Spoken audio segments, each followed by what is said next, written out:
Hi, welcome to 5 Minutes of Torah with the BI Rabbi. I'm your BI Rabbi for the day, Rabbi Adam Stein. I want to tell you a story about my bar mitzvah. It was a while ago, 1991, and I'll wait now while you figure out my age. It was Parashat Vayera, which is actually this week's Torah portion, and why I'm telling you the story. This Shabbat we have Zachary Borden with his bar mitzvah for Parashat Vayera, so Mazel Tov to Zach and his family. My parsha in that year had this very rare cantillation mark, or trope, in it. The trope marks are the little squiggles or lines or dots above or below the words, in addition to the vowels, that tell us how to accent, punctuate, or probably most famously how to sing the words and phrases in the Torah and the rest of the Bible. But probably what most well known is how we sing or chant the Torah or Haftarah when we're in shul on a Monday morning, Thursday morning, Shabbat mornings and holiday mornings, really. We hear these often. So this trope is called shalshelet, and this is the name right here, and this is what it looks like, this symbol. It's a squiggly thing, almost like a bolt of lightning or something like that. And it sounds like this. Shalshelet. Wow, okay. So, and that's even the simplified version. Some people do it like shalshelet.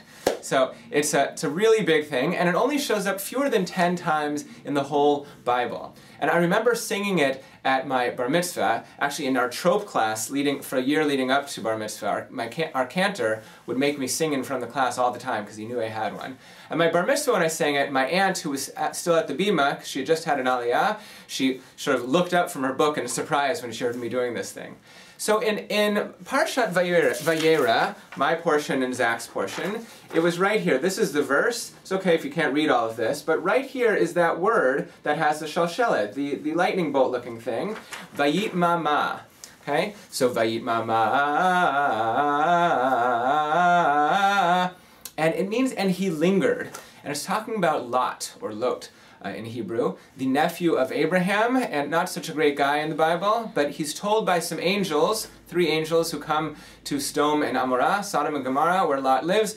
These 2 cities are going to be destroyed. You got to get out with your family. And it says, and Lot lingered.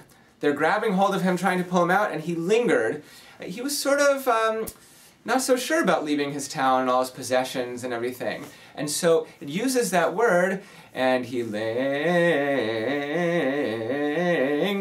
So it's really helping us understand what this word means.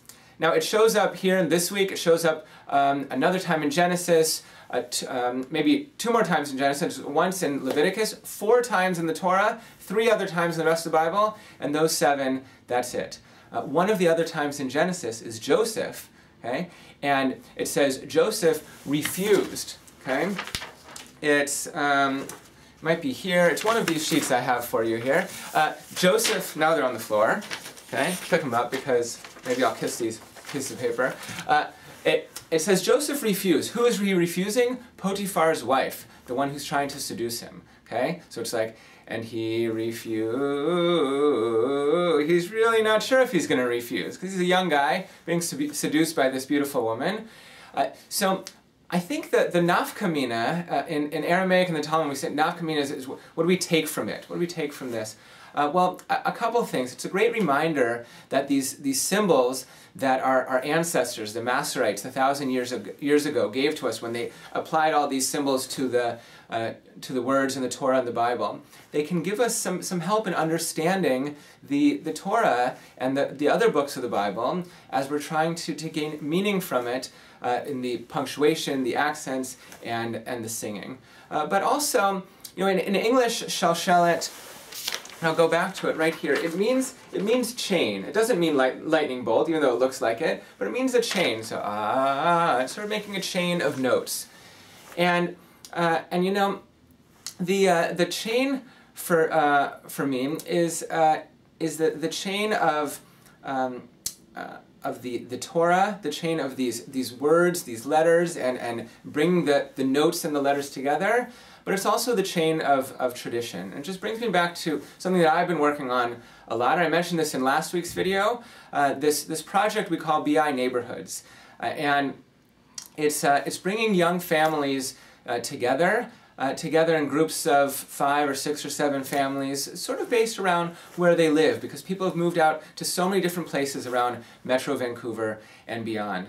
So we had a great event at someone's place in Richmond, a congregant's home in Richmond last Sunday. We have more events coming up soon in gatherings in November and around Hanukkah, and planning them in January around Tu B'Shvat. And I'll tell you one more thing, speaking of Hanukkah.